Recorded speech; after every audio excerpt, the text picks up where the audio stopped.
दोस्तों, serial blast से Israel दहल गया है। इस हमले के बाद फिलिस्तीन एक बार फिर जंग का मैदान बनने जा रहा है।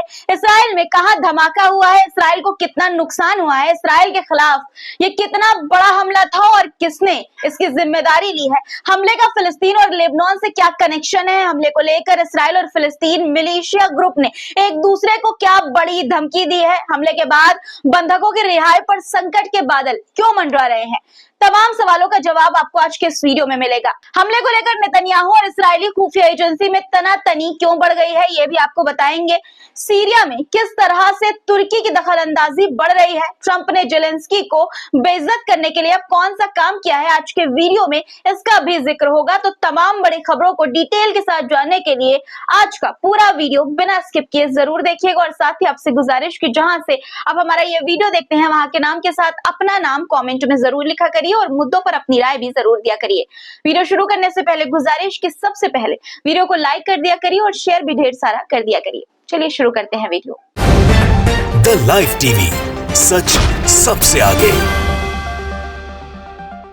आदाब दोस्तों, मेरा नाम है मिसबा खान और आप मुझे द लाइव टीवी पर देख रहे हैं। सबसे पहले बात इसराइल में हुए सीरियल ब्लास्ट की। इसराइल का मुख्य शहर तेल अवीव सीरियल ब्लास्ट से दहल उठा। तेल अवीव के निकट बात याम कस्बे में पार्किंग में खड़ी 3 बसों में एक के बाद एक जोरदार धमाके हुए, जिसके बाद उसमें आग लग गई। धमाका इतना जोरदार था कि देखते ही देखते 3 बस जलकर खाक हो गई। इन धमाकों से इसराइल में हड़कंप मच गया है। हमले के बाद इसराइली पुलिस अलर्ट हो गई है और बड़े पैमाने पर सर्च ऑपरेशन चलाया गया है। सर्च ऑपरेशन के दौरान 2 अन्य बसों में विस्फोटक सामान मिले, साथ ही तेल अवीव लाइट रेल स्टेशन पर भी एक्सप्लोसिव मिला। इसराइली पुलिस ने दावा किया कि 6 जगहों पर प्लांट किए गए बमों में टाइमर लगा था और इन्हें शुक्रवार सुबह सीरियल धमाकों के लिए तैयार किया गया था, लेकिन गलती से 3 पहले ही फट गए, जबकि बाकी 3 को फटने से पहले डिफ्यूज कर दिया गया। इन तमाम धमाकों में किसी के हताहत होने की सूचना नहीं है। जांच में ये बात सामने आई है कि हर विस्फोटक का वजन 5 किलोग्राम का था। सीरियल ब्लास्ट से इसराइल में दहशत फैल गई है। नेतन्याहू सरकार ने बसों, रेलगाड़ियों और लाइट रेलगाड़ियों की सेवा पर रोक लगा दी है और तमाम जगहों पर गहन तलाशी के निर्देश दिए हैं। हमले के पीछे फिलिस्तीन और लेबनान कनेक्शन भी सामने आया है। इस्तेमाल किए गए बमों में चेतावनी भरे संदेश लिखे गए थे। एक बम पर हिजबुल्लाह और हमास के नेताओं का नाम दर्ज था। उस पर लिखा था कि हिजबुल्लाह नेतन्याहू सिनवार। वहीं एक और बम पर लिखा था तुलकर्म शिविर का बदला। बता दें आपको कि तुलकर्म शिविर फिलिस्तीन के वेस्ट बैंक में स्थित है। यहाँ तकरीबन 20 दिनों से इस्राएली सैनिक हमला कर रहे हैं। इन हमलों में कई फिलिस्तीनी मारे जा चुके हैं, जबकि सैकड़ों लोग विस्थापित हुए हैं। इस हमले के बाद फिलिस्तीन में हमास और इसराइल के बीच फिर से घमासान की आशंका बढ़ गई है। नेतन्याहू ने अपने सैनिकों को वेस्ट बैंक में सैन्य अभियान तेज करने के लिए कहा है। वहीं इस्राएली रक्षा मंत्री इसराइल कैट्ज ने इसे आतंकी घटना करार दिया है और अपने सैनिकों को वेस्ट बैंक में तमाम फिलिस्तीनी शिविरों में सैन्य अभियान तेज करने के लिए कहा है। कैट्ज ने कहा कि वो तमाम आतंकियों का अंत तक पीछा करेंगे और उन्हें समाप्त करके ही मानेंगे। मामले पर तुलकर्म ब्रिगेड की तरफ से भी बयान सामने आया है। फिलिस्तीनी मिलिशिया ग्रुप ने इसराइल को धमकी देते हुए कहा कि फिलिस्तीन खाली करने तक इसराइल के खिलाफ हमला होता रहेगा। फिलिस्तीन की आजादी के लिए कुर्बानी देने वालों की शहादत बेकार नहीं जाएगी। उसने कहा कि ये जीत या शहादत के लिए जिहाद है। इसराइल में हुए सीरियन धमाके को लेकर, जो सीरियल धमाका हुआ उसको लेकर नेतन्याहू सरकार और वहां की खुफिया एजेंसी शिन बेट के बीच एक बार फिर से ठन गई है। नेतन्याहू सरकार का आरोप है कि इसराइल के खिलाफ इतनी बड़ी साजिश की गई, लेकिन शिन बेट को इसकी भनक तक नहीं लगी। ये कैसे संभव है? बता दें दोस्तों कि इसराइल नेतन्याहू की सरकार, इस्राएली सरकार और शिन बेट के बीच पिछले कई दिनों से खटपट चल रही है। खटपट की खबरें सामने आ रही है। शिन बेट नेतन्याहू के करीबी अफसरों के खिलाफ जांच कर रही है। वहीं नेतन्याहू शिन बेट के चीफ को हटाने की साजिश में जोर शोर से जुटे हैं। बता दें आपको कि शिन बेट हमास और इस्राएली सरकार के बीच सीजफायर डील की जांच कर रही है। इस्राएली खुफिया एजेंसी को शक है कि मध्यस्थ यानी कि मीडिएटर की भूमिका निभाने वाले कतर से पैसा लेकर नेतन्याहू ने जानबूझकर डील को हमास के फेवर में बनाया है।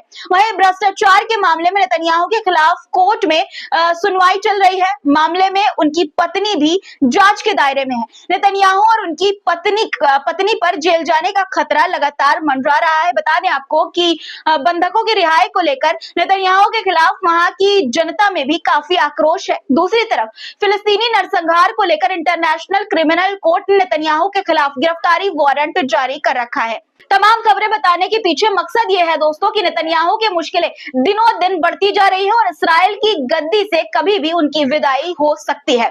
इसराइल में हालात इस कदर बिगड़ चुके हैं कि नेतन्याहू के अंधभक्त इसराइली पत्रकार आमिर सराफाती भी नेतन्याहू के खिलाफ हो गए हैं। इस वक्त उन्होंने दावा किया कि तेल अवीव में 15 बसों में एक साथ सीरियल ब्लास्ट की साजिश थी। 5 आत्मघाती हमलावरों ने लाइट रेल पर खुद को विस्फोट से उड़ाने की योजना बनाई थी।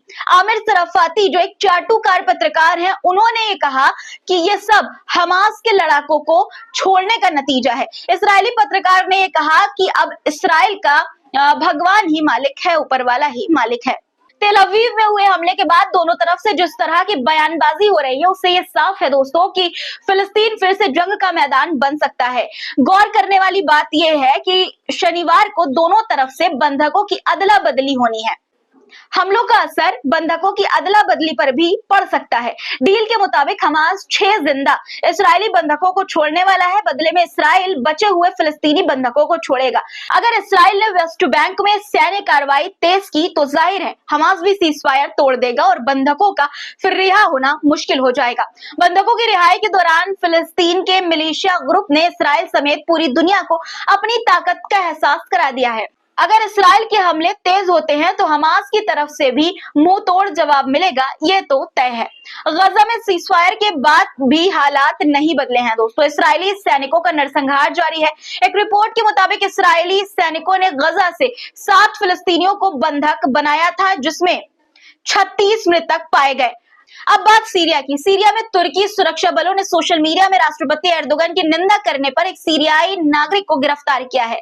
सीरिया से जुड़ी एक और खबर भी है दोस्तों।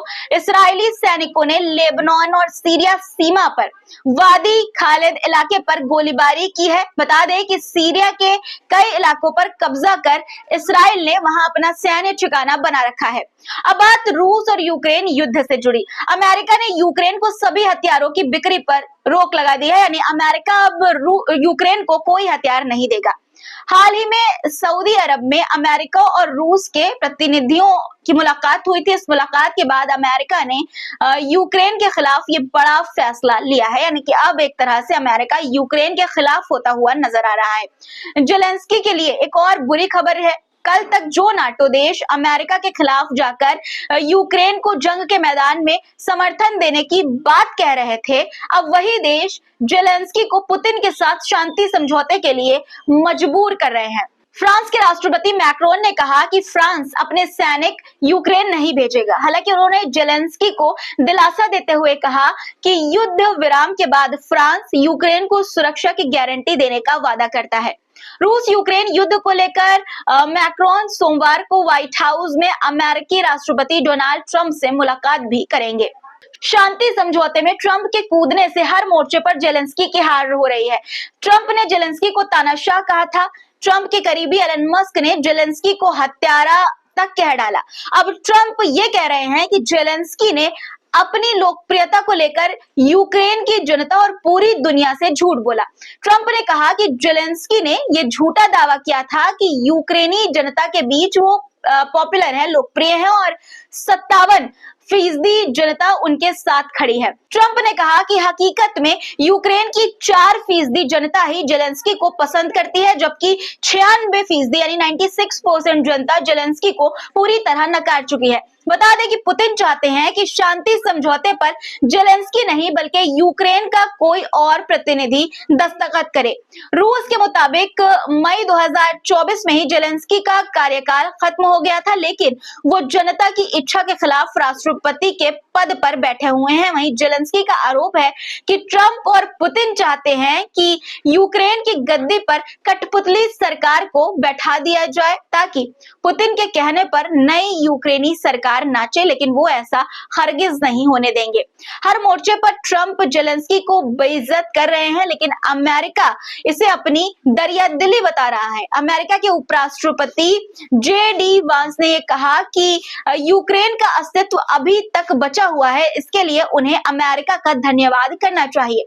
जेलेंस्की को हत्यारा कहने पर एलन मस्क पर भी सवाल उठाए जा रहे हैं। उन्हें पुतिन का एजेंट अब कहा जा रहा है। एक इंटरव्यू के दौरान जब मस्क से पूछा गया कि आपके बारे में कहा जाता है कि आपको पुतिन ने खरीद लिया है, मस्क ने कहा कि उन्हें खरीदना पुतिन की औकात से बाहर है। आज के लिए फिलहाल इतना ही दोस्तों। आज की खबरों पर आपकी क्या राय है कमेंट में जरूर लिखिएगा। चैनल को सब्सक्राइब नहीं किया है तो कर लीजिए, वीडियो को लाइक जरूर से कर दीजिएगा और शेयर भी कर दीजिएगा लगे हाथ। फिर मुलाकात होगी कुछ नए मुद्दों के साथ। अब तक के लिए अपना ख्याल रखिए और आपका प्यार और सुझाव मेरे लिए बेशकीमती है, इसलिए कमेंट में जरूर दिया करिए। फिर मुलाकात होगी। खुदा हाफिज।